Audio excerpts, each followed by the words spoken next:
اور یہ بات گویا مان لی گئی ہے کہ اس جنگ میں، اس راؤنڈ میں ایک اسٹریٹجک بلنڈر کیا ٹرمپ صاحب نے، اور دوسرے یہ کہ یہ جنگ ہار گئے، یہ صاف ہے۔ اور اس صورتحال میں جبکہ دنیا ابھی بھی ویسٹ ڈیوائڈ کرنے کی کوشش کر رہی ہے، 100 لوگوں کا، 100 ممالک کے ڈیلیگیشنز وہاں پہنچے تہران خراج عقیدت پیش کرنے کے لیے امام خامنئی مرحوم کو کا فیونرل جو نکل رہا ہے، وہ جو 9 تاریخ کو جا کے مشہد کے مقدس مقام پہ ختم ہوگا، وہ بہت سی ڈیٹیلز ہیں۔ مثلاً ساؤتھ افریقہ کا نہ آنا۔ بھائی ساؤتھ افریقہ تو وہ ملک ہے جو کہ اگر آپ کو یاد ہو، ان کی فارن منسٹر جو تھیں وہ بہت ہی دبدبے والی خاتون تھیں، اور انہوں نے باقاعدہ فلسطینیوں کے حق میں باتیں کی اس زمانے میں جبکہ ان کے اوپر ایک غضب ڈھایا جا رہا تھا، ایک جنوسائیڈ ہو رہا تھا تب۔ لیکن اتنا پریشر پڑا ان پہ کہ وہ ہٹا دی گئیں، اور اب سنا یہ جا رہا ہے کہ اتنا پریشر ہے کہ صاحب آپ یہاں نہ جائیں۔ پریشان ہیں وہ لوگ بھی، ان کو یہ ہے کہ اقتصادی حملے ہم پر نہ کیے جائیں، یہ تمام ٹیرس نہ بڑھا دیے جائیں، اس طرح کی باتیں، سینکشنز نہ کر دیے جائیں۔ تو اس ڈر میں مجھے حیرت ہے، کیونکہ وہاں کے پریزیڈنٹ سرل رامپھوسا جو ہیں، یہ ان لوگوں کو میں ان سے ملا ہوں، اور یہ نیلسن مینڈیلا وغیرہ کے ساتھ کے جونیئر ٹیم میں تھے، بلکہ ایک زمانے میں یہ تھا کہ یہ نیلسن مینڈیلا کے بعد یہی پریزیڈنٹ ہوں گے۔ یہ ANC کے افریقن نیشنل کانگریس، جو کہ بڑی گویا کمیونسٹوں سے مل کے ایک ٹیم بنی تھی، اس کے لیڈر تھے، لیکن ان کے اوپر اتنا پریشر پڑ جانا، اب اس میں ساؤتھ افریقہ کی پالیٹکس کو دیکھنے کی وہ ابھی ہمارا آپ کا کے دائرے میں نہیں ہے، لیکن وہ بھی ایک سوچنے والی بات ہے۔ اس کے برعکس ایک اور سوچنے والی بات ہے، ایجپٹ کا جانا۔ ایجپٹ تو امریکہ کا خاص ملک ہے ویسٹ ایشیا میں، عرب ممالک میں، اور اس کے اوپر اس کی تو وہاں پہ جب انور سادات جب گئے تھے یروشلم، آج تک وہ سیلیبریٹ کیا جاتا ہے، اور ان کے تعلقات امریکہ کے تو تابع ہی ہیں، لیکن یہ کسی حد تک اسرائیل کے بہت تابع ہیں۔ اس کے باوجود یہ نکل کے جانا، یہ انڈیکیٹ کرتا، یہ بہت بڑی بات ہے، یعنی ایجپٹ نکل کے خیمے سے خلاف نہیں چلا گیا ہے، لیکن ان کے خیمے سے نکل آیا ہے۔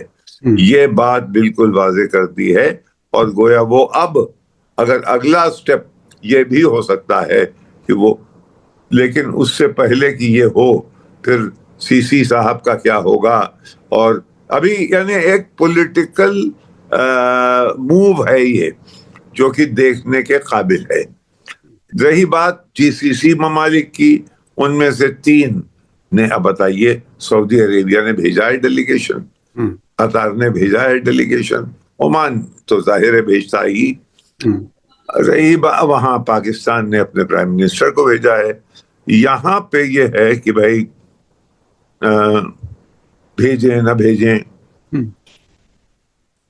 یہ جو ایک عجیب و غریب طریقے سے انہوں نے جنرل عطا حسنین صاحب کو بھیجا ہے، شاید اس وجہ سے کہ وہ شیعہ ہیں، اور یہ تو بہت ہی ایک سیکٹیرین پہلو ہو گیا نا، یعنی کوئی اپنا ایسا بڑا عہدے کا آدمی بھیجتے، کوئی ارادہ ہوتا، یعنی یہ ڈیسیشن، یہ موقع تھا ایک سمبولک جس سے آپ کے ارادے کا انڈیکیشن ملتا، وہ نہیں ملتا ہے اس پہ. اور تو اس لیے یہ بہت بڑی کامیابی ہے ایران کی. اور بہرحال ہندوستان سے بہت سے لوگ اور بھی گئے ہیں، یہاں کے ریلیجیس لیڈرز گئے ہیں یہاں، اور تمام پولیٹیکل پارٹیز کے لوگ گئے ہیں. تو ہے بہرحال بہت ہی اہم. نقوی صاحب میں آپ کو بیچ میں روک رہا ہوں. نقوی صاحب ایک خبر تسنیم نیوز ایجنسی ہے ایران کی، اس نے ایک خبر کی ہے سورسز پر ڈیپینڈ کرتے ہوئے. اس نے بتایا ہے کہ امریکہ سے، ڈپارٹمنٹ آف اسٹیٹ سے اپنی ایمبیسیز کو یہ کمیونیکیٹ کیا گیا کہ اپنے میزبان ملکوں کی حکومتوں پر دباؤ ڈالو کہ وہ وہاں نہ جائیں، نہیں تو ہم کچھ سخت قدم اٹھا سکتے ہیں، جس میں مختلف ملکوں میں، اور اس کا اثر بھی بتایا گیا ہے. ہو سکتا ہے ہم بھی کسی ایسے ہی اثر میں آئے ہوں. یہ خبر باقاعدہ آ چکی ہے.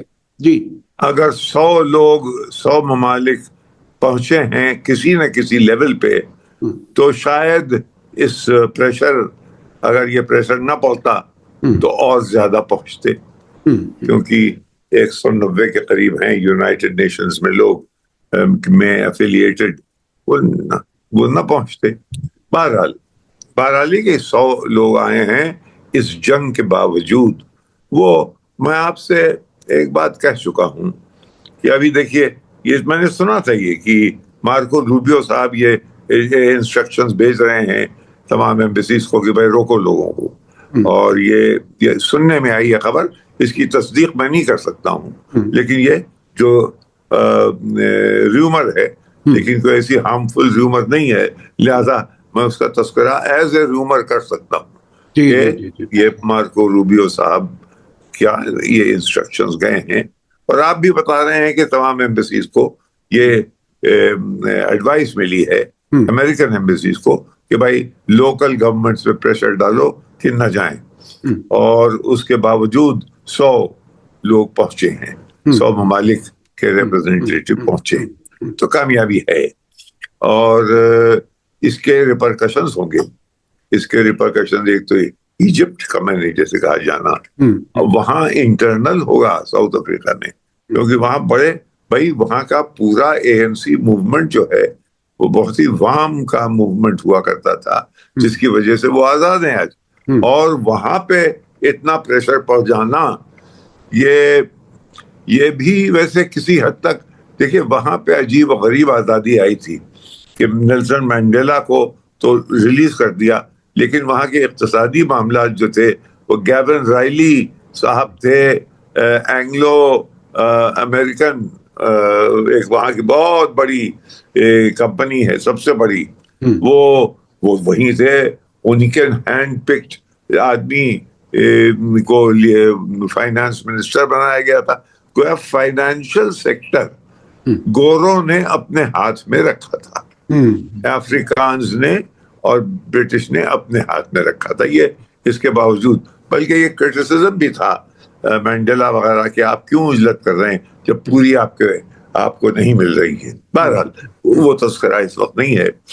اب یہ ہے کہ اس کے بہت سے یہ جو تہران میں اکٹھا ہوئے ہیں لوگ، یہ بھی، اور آگے تک دیکھیے اور کیا کیا ہوتا ہے، یہ اس کے اثرات ہوں گے. یہ کوئی معمولی بات نہیں ہے اتنے لوگوں کو اکٹھا کر لینا اس جگہ جہاں پہ اساسینیشن ہر وقت ایک بڑا خطرہ ہے، سمجھے.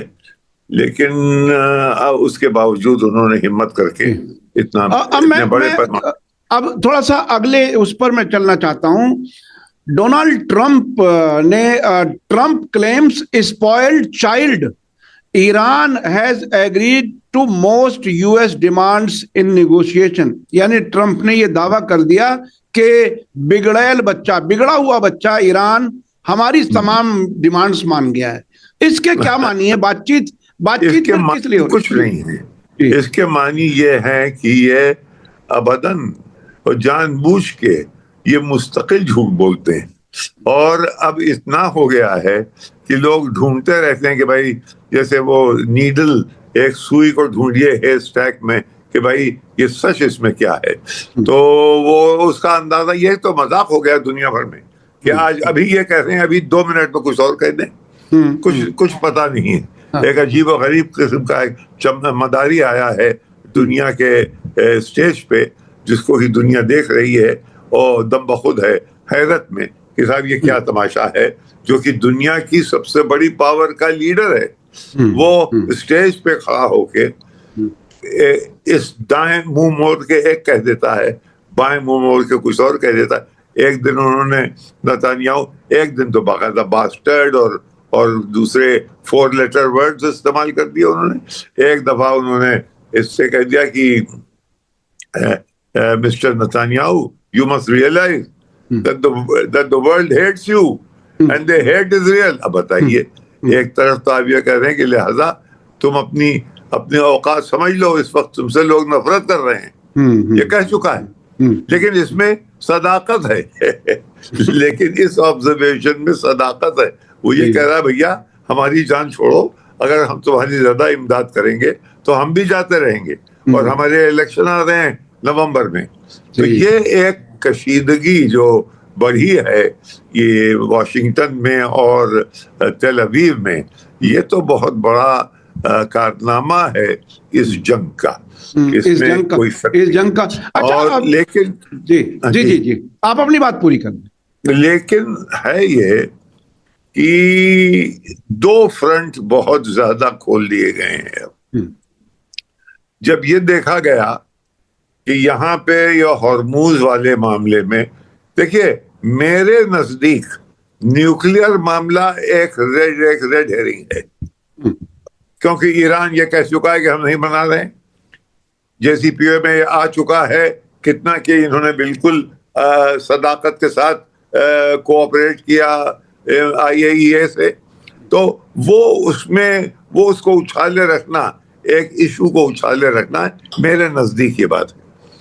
پرابلم ہے ہرموز کی، اور ہرموز پہ اگر ان کا قبضہ رہا، اور جو کہ ہے، اب انہوں نے کہہ دیا ہے ہرموز کا معاملہ میں ذرا سا سمجھا دوں.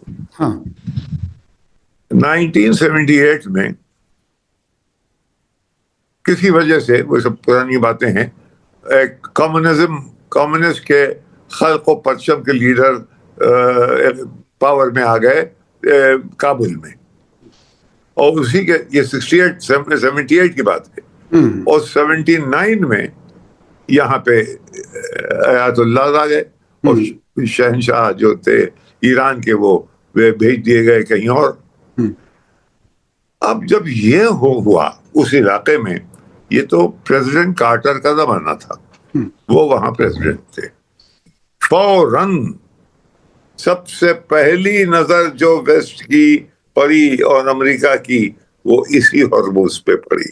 انہوں نے فوراً ایک چیز پیدا کی کہ بھائی یہ تو ایک عجیب سچویشن کھڑی ہو گئی ہے، جہاں کہ شہنشاہ ہمارا اپنا آدمی تھا، وہ ہماری دیکھ بھال کرتا تھا، وہ چلا گیا، اور یہ لوگ آ گئے اور یہ کہتے ہیں مرگ بر امریکہ، America death to America, death to Israel, death to Russia بھی. ان دنوں میں رشیا بھی تھا.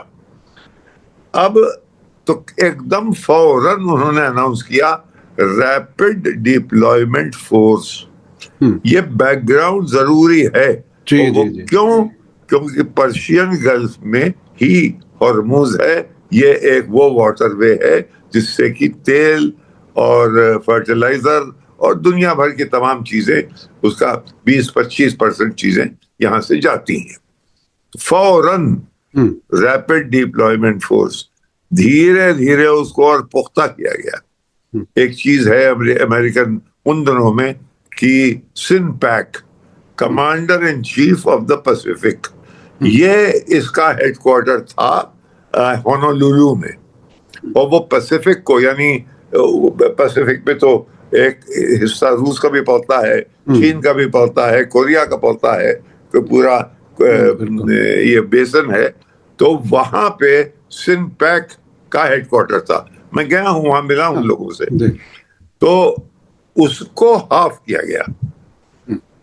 ایک حصہ سن پیک کا گویا پیسیفک ممالک کو دیکھے گا، اور دوسرا حصہ جس کا کہ ہیڈ کوارٹر ہوگا لینگلی فلوریڈا میں، لیکن اس کی فرنٹ ہوگی سینٹ کام، سینٹرل کمانڈ، اور سینٹرل کمانڈ کے اندر پاکستان آخری ملک ادھر تھا اور ادھر تھا موراکو، پورا اگر یوں آرک آپ دیکھیں تب. اور یہ بھی میں نے اتفاق سے وہ ان دنوں وہ دن تھے عجیب و غریب کہ ہم پینٹاگون گئے ہوئے تھے، اور وہاں ایک کسی طریقے سے ایک یہ ہم کو میپ مل گیا، اور وہ میپ میں نے چھاپ دیا. وہاں سے وہ میپ بدل دیا گیا پھر اس کے بعد کہ اس میں کون کون ملک ہیں سینٹ کام کے. تو بہرحال کہنے کا مطلب یہ ہے کہ یہ ہرموز جو ہے یہ بہت اہم تب بھی تھی، اور اس وقت یہ آیات اللہ نے نوٹس دیا تھا، اسی لیے آپ نے ریپڈ ڈپلائمنٹ فورس، اسی لیے آپ نے سینٹ کام یہ سب شروع کی. اب کی آپ نے جنگ کر دی ان سے. تو انہوں نے کہا بھائی دیکھو معاملہ یہ ہے کہ یہ ہمارا ٹیریٹوریل واٹر ہے، اور یہ ناپ لو، تم فیتے سے فٹوں سے آگے ناپ لو، یہ ہمارا ٹیریٹوریل واٹر ہے، اور یہ عمان کا ہے، اس کے بیچ سے تم نکلتے ہو. تم اگر ہمارے علاقے سے نہ نکلو تو تم نکل ہی نہیں سکتے، کیونکہ وہ پانی وہاں پہ چھچلا ہے، یہاں پہ پانی گہرا ہے. تو یہ ہے. اب اس کے اوپر جھگڑا جو ہے وہ یہ ابھی چلے گا، کیونکہ یہ اچھا اگر یہ جھگڑا چلا تو دنیا میں قیمتیں بڑھیں گی، اور دنیا کی حالت خراب ہوگی، اور لوگ یہ تھریٹن کر رہے ہیں کہ یہ ڈپریشن کی طرف چلا جائے گا. اور ڈپریشن کی طرف اگر چلا گیا تو دنیا میں ہاہاکار ہوگی، بھوکمری ہوگی، اور اس کے بعد جو ہوگا وہ سن لیجئے، کیونکہ 1929 اور 1930 میں ڈپریشن تھا، جبکہ فرینکلن ڈیلانو روزویلٹ پریزیڈنٹ بن کے آئے، اور وہ پریزیڈنٹ بن کے جب آئے تو انہوں نے دیکھا کہ اس کو ٹھیک کرنے کا طریقہ کیا ہے. انہوں نے ایک چیز ایجاد کی جس کو کہ آج تک لوگ یاد کرتے ہیں، اور کیپٹلسٹ جو ہے اس کی بونٹی کاپ جاتی ہے، اس کا نام تھا نیو ڈیل. وہ نیو ڈیل کے نام سے، یعنی اسٹیٹ کی new deal with every other apparatus that operates in the state. یعنی انہوں نے ان دنوں میں امریکہ میں ایک کمیونسٹ پارٹی بھی تھی، لوگ بھول گئے. ان دنوں میں امریکہ میں ایک سوشلسٹ پارٹی بھی تھی، لوگ بھول گئے ہیں. ان دنوں میں امریکہ میں ایک ٹریڈ یونین بہت بڑی تھی، لوگ بھول گئے ہیں. اس نے کیا کیا روزویلٹ نے کہ اس نے ان سب کو بلا کے ایک کانفرنس کی، کمیونسٹ سے بھی بات کی، سوشلسٹ سے بھی بات کی، ٹریڈ یونین سے بھی بات کی، 15 ملین جابز کریٹ کی. پیسہ کہاں سے آئے گا؟ اس نے کہا کہ بھائی یہ جو بلینئر، ان دنوں میں بلینئر تھے نہیں لیکن ملینئر ہی بلینئر تھا، جو بہت الٹرا رچ ہیں ان کے اوپر ٹیکسز. آپ بہت آرام سے رہیے، آپ اپنی یاٹس خریدیے، آپ اپنے ہوائی جہاز خریدیے، لیکن اتنی بھی نہیں کہ آپ پھر یہ لوگ بھوکمری ہو جائے. تو لہذا اس نے ٹیکسیشن بہت بڑھا دیا. نتیجہ یہ ہوا کہ وہ دوسرا الیکشن جیتا. اس کے بعد کیا دیکھا گیا صاحب؟ وہ تیسرا الیکشن بھی جیتا. پھر آگے کیا ہوا؟ چوتھا بھی جیتا، اور اس میں اس کا بیمار پڑ گیا تھا، ویل چیئر وغیرہ پہ آ گیا تھا، تو اس کا انتقال ہو گیا. ان لوگوں نے فوراً امینڈمنٹ کر کے کانسٹیٹیوشن کو یہ کر دیا کہ اب 2 ٹرم کے آگے کسی کو نہیں دیا جائے گا. یہ بات میں کچھ اس لیے نہیں بتا رہا ہوں کہ یہ ڈیلانو روزویلٹ کی بات میں بتانا چاہتا ہوں، میں یہ اس لیے بتا رہا ہوں کہ ایران کی جنگ کا اس سے کیا رشتہ ہے. ایران کی جنگ کا اس سے یہ رشتہ ہے کہ ایک نوجوان جو کہ 1991 میں جس کی پیدائش ہوئی، جس کا نام ہے زہران ممدانی، وہ جنوری میں بہت ہی پاورفل کومو صاحب جو وہاں کے میئر تھے، نیو یارک کا میئر معمولی نہیں ہوتا ہے، بہت بڑی نوکری ہے وہ، حالانکہ دیکھنے میں ایک میونسپل نوکری معلوم ہوتی ہے لیکن بہت بڑی، اور بلینز میں ان کا بجٹ ہے. اس نے صاحب ایک بالکل ایمانداری کے، اور اس نے پورا جو اس کا ایجنڈا تھا، نیو ڈیل، وہی نیو ڈیل جس پہ کہ روزویلٹ 4 دفعے جیتا تھا، اسی پہ لوگوں کی بوٹی کانپ گئی کہ اور جناب وہ امپلیمنٹ کر رہا ہے. اور اس کا نتیجہ کیا ہوا 6 مہینے کے اندر؟ ابھی 1 ہفتہ پہلے پرائمری الیکشنز ہوئے، جو ڈیموکریٹک پارٹی کی اسٹیبلشمنٹ کا جو ویو تھا اس کے خلاف اس نے 8 کینڈیڈیٹس کو انڈورس کیا، اور وہ 8 کینڈیڈیٹس جیت گئے. ابھی ایک لہر دوڑی ہوئی ہے امریکہ میں کہ یہ کیا ہو رہا ہے. وہ کیوں؟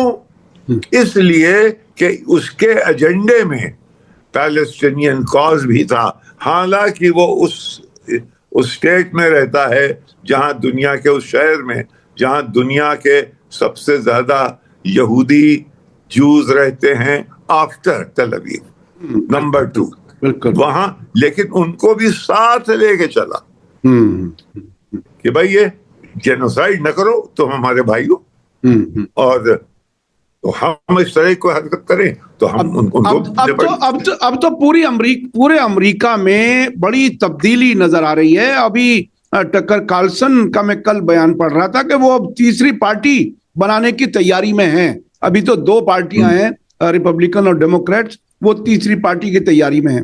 اچھا، اب ہمارے پاس تھوڑا سا وقت کم رہ گیا ہے.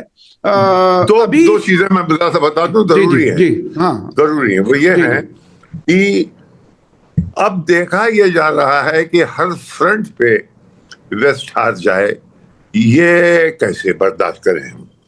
ہیجمنی بھی جائے، عزت بھی جائے، اور رتبہ بھی جائے. تو یہ 2 فرنٹ ہیں، ایک ہے یوکرین اور ایک ہے یہ ایران والا فرنٹ. تو بہت زیادہ ایکسلریٹ کر دیا گیا ہے یوکرین فرنٹ. یعنی وہاں جو ویسٹرن ممالک ہیں یورپ کے، وہ تقریباً یہ کہہ رہے ہیں 2 حضرات ہیں، زیلنسکی کیو میں یعنی یوکرین میں، اور نتانیاہو یہاں تل ابیب اور جروسلم کے بیچ اسرائیل میں. یہ ویسٹ امریکہ کو ڈریگ کرنا چاہتے ہیں مستقل جنگ میں. کون؟ نتانیاہو صاحب. اور وہاں یورپ کو زیلنسکی مستقل طور سے ڈریگ، اور دونوں کے ایک ہی بلیک میل پوائنٹ ہے کہ بھائی تم جا رہے ہو اگر تم نے یہاں لڑائی نہیں لڑی. وہ بھی کہتا تم جا رہے ہو اگر تم نے ہماری مدد نہیں کی. تو یہ 2 لڑائیاں اس وقت کانٹے پہ ہیں. 2 لڑائیاں کانٹے پر ہیں. اور بہت ہی دلچسپ بات یہ ہے کہ اسرائیل کے بعد یہ زیلنسکی اور ان کے ساتھی پریزیڈنٹ، یہ دونوں جیوز ہیں، یہ دونوں جیوش ہیں. اسرائیل کے بعد تنہا ملک ہے جہاں یہودی ہی پریزیڈنٹ اور پرائم منسٹر ہیں. اچھا، وقت ہمارا کم رہ گیا ہے.